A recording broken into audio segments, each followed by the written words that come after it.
What is up, Yankee fans? I'm Ryan from Fireside Yankees, and in today's video, we're talking about probably the biggest news from over this weekend, sports-wise. Yeah, it's the Yankees adding 2 minor league free agents and giving them an invite to spring training. Absolutely nothing else happened this past weekend, and we're not going to talk about it. Anywho, the Yankees added catcher Ronaldo Hernandez from the Arizona Diamondbacks organization. He was originally signed by the Rays out of Colombia as an international free agent all the way back in 2015. He has not made his major league debut yet. He is entering his age 27 season, and he still has a minor league option remaining. The other player the New York Yankees added was left-handed reliever Javen Sandridge. Now, Sandridge has a very long name, just like Ronaldo Hernandez, but he also is a 25-year-old entering his age 26 season. His birthday is actually February 11th, so it's tomorrow. So happy birthday to you, Mr. Sandridge. And he is a power left-handed reliever with command issues, but some pretty big velocity and some interesting secondary pitches. Before we get into those two guys and more and break down their profiles and how they could impact the team in 2025, make sure you guys like, comment, subscribe, and turn on the notification bell to check out Fireside Yankees on all of your favorite social media platforms. You're not going to get breakdowns like these anywhere else but here. This is your one-stop shop for Yankees content. And if you guys enjoy what we do and want to check us out on other social media pages, we're on Instagram, TikTok, Twitter, and Facebook alongside this YouTube page. The handle is at Fireside Yankees for everywhere except Instagram, where it's at fireside.yankees, and links for everything will be in the description. Without further ado, let's get into today's video, and let's start by talking about Ronaldo Hernandez. Now, Ronaldo Hernandez, not the famous soccer player Ronaldo, but Ronaldo, Ronaldo, and Hernandez was again born in Colombia. He was signed as an international free agent. The Diamondbacks brought him in as a minor league free agent this past season, and he played in 63 games. He hit 11 home runs, slashed 311, 357, and 507 with a 114 WRC plus, a 15.2% strikeout rate, and a 4.6% walk rate. Now, Hernandez is a catcher, which is good, and he's going to actually get a chance to fight for this job. And the reason I know he's going to get a chance to fight for this job is because the Yankees don't really have any clarity at the catching position at all. Now, Hernandez is not known for being a particularly dominant defensive player. It's not like this is the kind of guy that you bring them into your organization and you expect them to be a Gold Glover immediately. But I do think the Yankees' track record with developing catching defense is going to allow them to at least get, in my opinion, they should get some grace here. I mean, he primarily was a DH last year. He played 32 of his games as a DH, and that's not particularly encouraging for someone, especially when they're a catcher. But I do think that the Yankees, again, you give them the benefit of the doubt with minor league defense. Can they improve a player's glove behind the plate? They do a really good job developing catching defense, improving framing, so on and so forth. I know that there are, examples at the major league level with, I know Kyle Gashioka was an elite defender. I think that people understate how much better Trevino got with the Yankees. Austin Wells was someone that people didn't even consider a catcher at some point in time. Like, it was like, is he going to move to left field, so on and so forth. But here's the thing. I think that the best case that we could use in recent memory is Luis Torrens, who the New York Mets ended up picking up at some point. I think it was before their series in London, and he ended up making a pretty decent impact on the roster. He hit a little bit. He was a pretty solid defender behind the plate, and this is a guy who is like a notoriously really, really bad defensive player, someone who is known for not being good there, someone who is known for not being a defensive guy. The Mariners started shuffling him all over the diamond, and the Yankees brought him in. They improved the glove, and as a result, made him a viable major league player. And in Ronaldo Hernandez's case, the problem isn't the bat. He can hit. I mean, he's got a serious stick. He makes a ton of contact. He can hit the ball pretty hard. His biggest problem is that he just chases so much, but I'm fine with that because it's an aggressive approach that comes with pulled fly balls, damage contact, home runs, etc., etc. I think that it's a fine offensive profile. I'm sure it'll work even better against left-handed pitching as a right-handed catcher, and maybe he's able to develop his glove enough to be in the conversation for that backup catcher job. But again, a lot harder to project offensive performance and defensive performance, considering that this is a guy who's been in the minor leagues for years. He first debuted at the AAA level in 2021. He's been in pro ball since 2015. He has really paid his dues at the pro level. What I hope happens, if he isn't a major leaguer with the Yankees, is that he performs well enough in AAA where, like Luis Torrens, he gets traded to an organization that desperately needs him, and he's able to kind of make his major league debut there. Again, I see this as a project. You bring him in, you hope that maybe, just maybe, he could win a backup job, and maybe, just maybe, the glove improves enough where we look at him as a really, really nice right-handed catching option off the bench who might be able to provide a little jolt to the offense. But that's obviously best case scenario. I wouldn't even say best case scenario is starting for the Yankees. I'd say best case scenario is, or a realistic best case scenario is that Ronaldo Hernandez is just really good against left-handed pitching, gets a little better behind the plate, maybe his league average back there, and, can spot start at first, or spot start at catcher, or spot start at DH, or just pinch hit if needed. Again, that is like realistic and optimistic. The average outcome is that he's probably not going to play for the Yankees at the major league level. But again, I have no problem with the Yankees bringing in more catcher depth. They need it. Alex Jackson, JC Escara, Ben Rice, those are probably the front runners for the backup catcher job. Two of those guys are lefties. Your primary starter is a lefty. You'd kind of prefer a righty, but that is up to the Yankees' discretion, and I'm not really going to care that much. But in regards to Javen Sandridge, I don't know if I'm pronouncing it correctly. If anyone is either A, familiar with Mr. Sandridge himself, or B, follows the Padres or organization closely and has an official pronunciation, that would be great. Just let me know if I'm getting it right in the comment section below. But Sandridge is someone who was highly touted when he was coming up through the Reds organization because of his power fastball. He throws ridiculously hard, and one of the things that's kind of worked against him is that he came into the league, or he came into the pro ball scene drafted in the 32nd round back in 2018, and adds a bunch of velocity. 2021, 2022, this is a guy who's going to be throwing really hard, has bad command, but he's throwing hard, he's getting swings and misses, but the league is catching up. The league is starting to throw harder as a whole, and because the league has begun to throw harder as a whole, it is going to sound crazy to say, but he sits 95 to 96 miles per hour in his fastball. The average reliever at the major league level sat 94.9 miles per hour on their fastball. So Sandridge's fastball velocity is not an outlier trait anymore. And I think that is working a little bit against him. And he's one of those guys kind of caught in between this transition from, being a 95, 96 mile per hour guy out of the bullpen makes you special to it just kind of makes you everybody else. And when you combine that with the fact that his fastball shape isn't particularly dominant, and we'll get to a couple of things that are playing against his stuff and his ERA and his run prevention a little bit, but he does not have like a 70 grade fastball, and he doesn't have elite movement profiles. He does get a ton of extension on his fastball, which allows it to actually have a perceived velocity of around 96.3 miles an hour.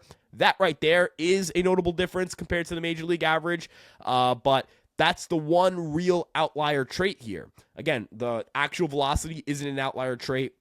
He generates about 13 to 14 inches of induced vertical break. Again, that's not an outlier trait. That is kind of below average vertical movement for a four-seam fastball, and it doesn't generate a lot of horizontal movement, or at least enough to make it a sinker. I know that StatCast designates that he has a sinker and a four-seamer, but if you look at the spin axis of those pitches, the movement profiles of those pitches, and the location of those pitches, he doesn't utilize them any differently, and I'm under the impression that they are the same pitch. They're just logged a little bit differently, and StatCast picks them up as two different pitches. But Sandridge's four-seamer and sinker, combine it, it's a fastball. It's just a fastball. I guess it's just a four-seam fastball because that's the shape of that pitch, really. More vertical break than horizontal break. I'm just going to assume that's a four-seamer. It generated a 24% whiff rate, but batters had a weighted on-base average over 400 against the pitch. And personally, we talk about like what makes for a good pitcher. I don't think throwing a primary fastball that's about league average in terms of, stuff plus scores, I don't think throwing that pitch 60% of the time is going to make you particularly successful. But there are things working against Sandridge here. Number one, he pitched in AAA in the Pacific Coast League where the average ERA was like 5.27. So there was just not a lot of good areas to pitch there. And AAA with the ABS, which is the automatic ball strike system, isn't particularly beneficial to pitchers either. And he played at Southwestern University Park, which is in El Paso. He plays for the El Paso Chihuahuas. That's the Padres AAA affiliate. And that ballpark has an elevation north of 3,700 feet. So the ball flies there. Fastballs don't have the same sharp movement that they would have in a more normal ballpark. He averages less vertical movement on his fastball when pitching in El Paso compared to anywhere else. And what makes it worse is that there aren't a lot of ballparks in the Pacific Coast League that are particularly pitcher friendly. We're going to talk about, we talked about Ronaldo Hernandez. Look, yeah, he hit 300 and he had 357 OBP and a 507 slugging percentage, and yet it still resulted in just a 114 WRC plus. And that's because Reno is extremely run heavy. It's got a ton of runs, and Hernandez played in the Diamondbacks organization. AAA for the Diamondbacks, they play in Reno. They're the Reno Aces. Javen Sandridge has pitched against that team multiple times this past year. He pitches in a home ballpark that isn't very pitcher friendly either. So that 4.76 ERA is not only better than the league average, it's better than the league average while pitching in a ballpark that is way worse than the league average when it comes to run scoring. The average ERA in El Paso this past season was 5.91. So I view Sandridge as someone who is better than the league average, at least in the Pacific Coast League. And then you start looking at the secondaries he throws. He's got a really good slider, and he's got a really good changeup. And his slider was top 10 in whiff rate among sliders at the AAA level. It has some unique qualities. It averages 0.1 inches of arm side movement, meaning it's averaging movement, which is 0.1 inches into left-handed batters and away from righties, which is not how sliders are supposed to work. And that's a good thing. I like uniqueness in a pitch. It profiles kind of like an Ian Hamilton slider or a Clayton Beater slider, where it's got a ton of vertical drop and not a lot of lateral movement. And sometimes it can kind of go in the wrong direction. I say wrong, and I'm going to put some air quotes here. If you're listening to this with audio only, you're not going to see them, but I'm just going to mention air quotes on the wrong part there. We like uniqueness with a pitch. When a pitch is different from other pitches, that's usually a good thing. I'm going to give that 2 thumbs up. I can't give it 2 thumbs up because I'm holding my mic with my other hand. But it's a good thing to have a slider that doesn't move the way most sliders move. And it has over 40 inches of vertical drop. It has unique lateral or horizontal movement. That makes it a pretty fun pitch. And again, batters whiffed it over 50% of the time. Top 10 in whiff rate among sliders thrown this past season at the AAA level. This is certainly a pitch that I think he could back pocket and maybe throw a little more because, again, he threw his fastball about 60% of the time, closer to 58% of the time. He threw his slider around 31% of the time. Can we even that out a little bit? Can we start chomping into that fastball usage and upping that slider usage? Because that pitch has been really good for him, gets a lot of swings and misses, and might allow him to allow less damage contact. He may allow less damage contact, which when you're walking a lot of guys, you've got to be really good in terms of limiting home runs. You cannot really allow home runs if you're going to walk a lot of dudes because a lot of home runs and a lot of walks usually result in a lot of runs. The other pitch that I found super interesting was his changeup, which averaged a whiff rate around 34%, and batters had 0 hits and 0 walks against it. Granted, he threw it just 10% of the time in AAA this year, but if he ups the usage of that pitch a considerable amount, obviously the efficiency of that pitch will get worse. It won't have a 0 WOBA. It won't have a 0 batting average. It won't have a 0 on base percentage, but it may be like a 200 batting average and a 250 on base percentage and a 300 slugging percentage, which would make it a really good pitch. And it keeps the ball on the ground more than any other pitch in his arsenal. It gets a healthy amount of swings and misses, and it may play up that fastball. Having a changeup that you can throw at the bottom of the zone, and as a lefty, it's really important against right-handed batters since that's really the predominant batter you're going to face, and changeups work really well against opposite-handed hitters. But if you're throwing that changeup at the bottom of the zone, that 95 to 96 mile per hour fastball with that plus 1 mile per hour improvement because of the extension is going to play really well at the top of the zone. It's all about changing eye levels, changing looks, varying looks, just kind of mixing things up. if Sandridge can do that a little bit better with the Yankees and improve that slider usage and improve that changeup usage and maybe just get away from the high elevation in El Paso, we could be talking about a pitcher who has tons of success. And I'm going to really be excited to watch Sandridge in spring training. We're going to get a lot of data from him because he's going to pitch in predominantly a ballpark that has StatCast data in George M. Steinbrenner Field. And we're going to get to see a pitcher who just throws freakishly hard, has, really long limbs, and can throw a really good slider and changeup. Usually when we talk about relievers, there are a couple of things I like to target. I like to see a reliever with more than 2 pitches just because it helps. Pitch diversity is a plus. Velocity is always a plus. Extension is always a plus. And when you throw a good changeup as a left-handed pitcher, that's a thumbs up from me right there, because you're going to throw a pitch that will always, always, always, always profile well against right-handed batters. And with that slider, he's got something to handle lefties. So I don't have to worry about can he handle lefties or can he handle righties. I just have to worry about whether A, he's going to throw enough strikes, or B, he's going to be able to adapt the pitch usage changes that the Yankees may suggest.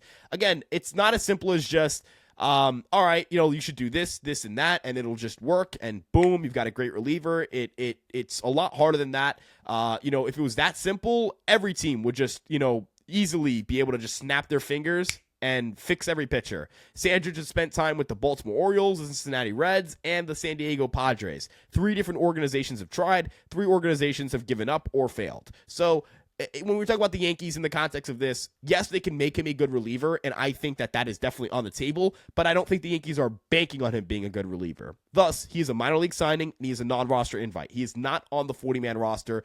He has minor league options left. He has not made his major league debut, and because he hasn't even been placed on a 40-man roster, he's going to have all 3 of his minor league options when he does. So if the Yankees decide, yep, we want to promote him to the big leagues, let's place him on the 40-man, so on and so forth, they can bring him up, and they'll have 3 years of minor league options, which is going to be really valuable for his development, because sometimes you just need to be called up to make an appearance, and maybe if you impress enough, you can get back up to the big leagues. But in the case of Sandridge, having those minor league options should keep him in the organization, and 1 year here could do wonders for his career. So with that being said, we appreciate you guys so much for tuning in and checking out Fireside Yankees. If you enjoyed this breakdown, make sure to like, subscribe, and turn on that notification bell to get notifications on our next uploads. We appreciate you guys so much for tuning in. We love you guys dearly. Let's go Yankees, and peace out.